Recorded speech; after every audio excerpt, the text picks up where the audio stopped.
It wasn't a media event. We didn't even allow the media to go in with us so they would be following us around, looking at us at everything we were trying to feel and study. My son and I, we looked. Yes, we were sensitive to what we saw, pain and suffering. We're the chosen people of God. We are a spiritual people by nature, and we feel the pain and suffering of any people anywhere on the face of the planet Earth, even the people who helped to put us in this condition. So maybe we need to reevaluate that. My son looked at some of the Germans killing the Jews, so-called Jews, and he said, "This is sick, Daddy." And as we looked at it, feeling that, we saw where you talked about the death marches, where the Jews were forced in mass to move from one camp to the next camp, from one ghetto to the next ghetto. But what about the death marches in Africa? What about the sons and daughters of Africa put on desperate death marches for economic gain and financial purposes as we were marched hundreds of miles, some of us dying in the heat of the sun, trying to move us from the East Coast to the West Coast, trying to move us from Southern Africa back to a coastal area, or from the northern region to a coastal area? What about the massive death marches that took our lives on the African continent? They said that by the summer of 1942, there were over 400 ghettos. We question that. That the Jews were forced and confined into over 400 ghettos. Well, you might have 400 ghettos in just one state, one county. You are removed from your ghettos of Warsaw and Krakow. You are removed from your ghettos, white Jew. But these, the sons and daughters of Africa, we are still in the ghettos of white America to this very day that we sit here tonight. We are still in our ghettos. You talked about how they had to build overhead sidewalks, that Jews were not allowed to walk with the Germans. They built overhead sidewalks. Well, the black man and the black woman, we were not allowed to walk on the same sidewalk with the cracker. When old snuff-dipping, tobacco-chewing, salt-chewing, overall-wearing Peckerwood was on the sidewalk, we had to jump out in the street and let the Peckerwood walk on the sidewalk. They even had what was called laughing barrels.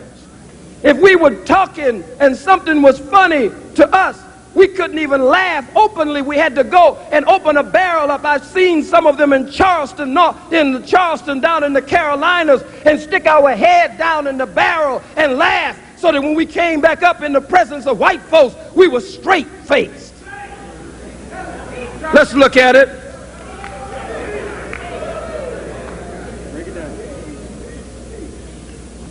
You've built your Holocaust Memorial.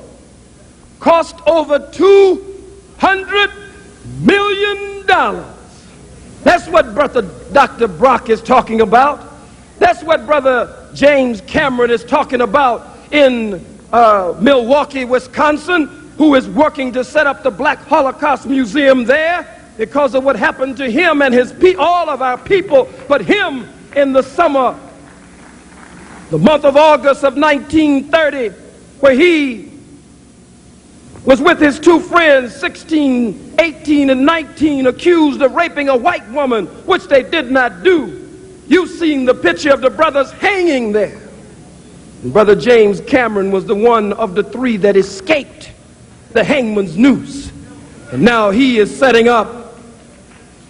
now setting up the Black Holocaust Museum in Milwaukee, and we should work to help him set it up, and we should set them up all over America. $200 million to set up your African Holocaust Museum, because the space should be ours. The $2 million should be ours. That's the point I'm making. It should be our African Holocaust Museum. But you, with a swindler's list, have swindled us, have stolen our birthright. And now our African Holocaust Museum, you claim it. They told me that you get $21 million yesterday, they said, a year, just for operating expenses alone. $21 million from the government of the United States of America just for operating expenses.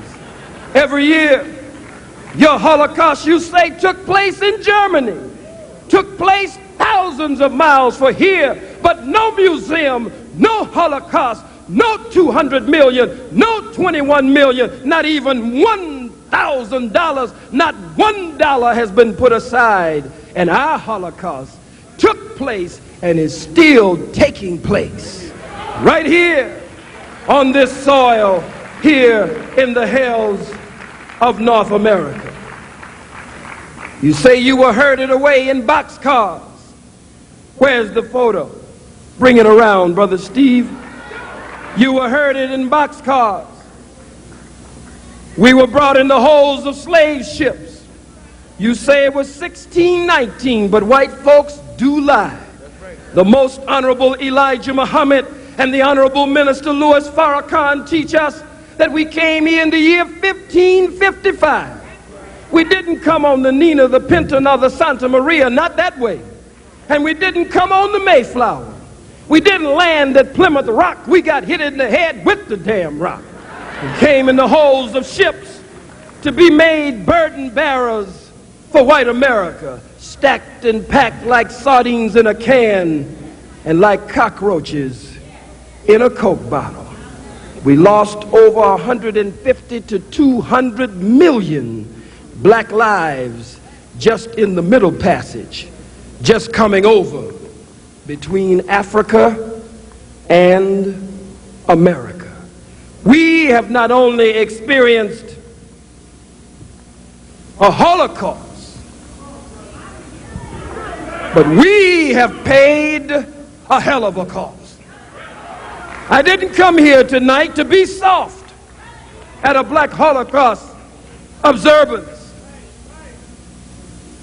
The white folks and the so-called white Jews, you've gotten me busted. And I accept the discipline and the judgment of my spiritual father, leader, teacher, and guide, the Honorable Minister Louis Farrakhan. There is no division in the Nation of Islam. I follow a divine chain of command. I'm saying, whoop, there it is. There it is.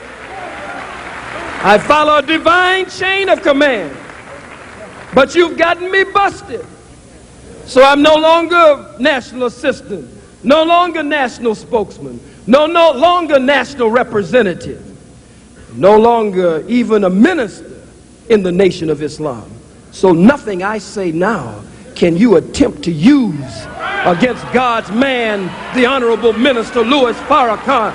None of my words can you attempt to use against him. You took a calculated risk that I would turn on my teacher. 30 years ago, we played out this same history with the history of Minister Malcolm X. El Hajj, Malik El Shabazz, Brother Omar Wali, and the Most Honorable Elijah Muhammad during the 60s. But the 6 is a 9 turned upside down. And these are the 90s.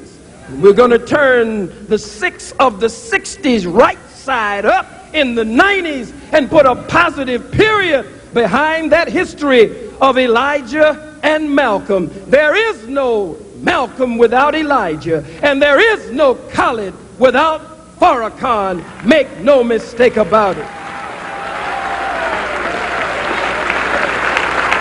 So you've gotten me busted. But you can't use my words against my teacher and my spiritual father anymore. And you've gotten me busted, and now I'm going to go buck wild on your behind. I'm not giving you no kind of break today. All praise is due to Allah. Going buck